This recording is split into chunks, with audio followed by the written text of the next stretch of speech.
আমার ওষুধগুলো সব ফুরিয়ে গেছে, আবার ঘরে চাইলো না। তুই এই মাসের মাইনেটা কবে পাবে মা? তুমি কোনো চিন্তা করো না মা, কয়েকদিনের মধ্যেই টাকা পেয়ে যাবো।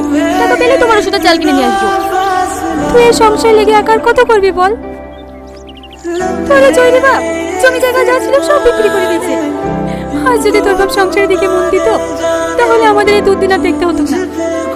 মা, ডাক্তার তোমাকে অত চিন্তা করতে বারণ করেনি? যদি তোমার কিছু হয়ে যায় তাহলে আমাদের দুই বোনের কি হবে? আমার কিছু হবে না রে মা, আমি তো তোদের জন্যই বেঁচে আছি, নাহলে তো কবে দুনিয়া থেকে। চুপ করো তুমি, আর কখনো এমন কথা বলবা না। আমরা যতদিন বেঁচে আছি তোমার কিচ্ছু হবে না। আসবো স্যার? হ্যাঁ এসো, বলো। স্যার, আমার রেজাল্টটা নেওয়া হয়নি, ওইটা নিতে এসেছি। বাড়িতে সারাদিন কি করো? মায়ের শরীর খারাপ তো, বাড়ির সব কাজ আমাকেই করতে হয়, তাই আসা হয়নি। ও, কি নাম বেশ? মায়া স্যার। বাহ, রেজাল্ট তো ভালোই দেখছি। কোথায় টিউশন পড়ো? টিউশন পড়ি না স্যার, বাড়িতেই পড়ি। ও, কাল থেকে তোমাদের ভর্তি শুরু। এইবার তোমাদের ক্লাসে সুবিধার্থে প্র্যাকটিক্যাল রুম করা হয়েছে, সেই জন্য এবার তোমাদের ভর্তি ফিসটা একটু বেশি। কত স্যার? গতবার 4000 ছিল, এইবার 6000 করা হয়েছে। 6000?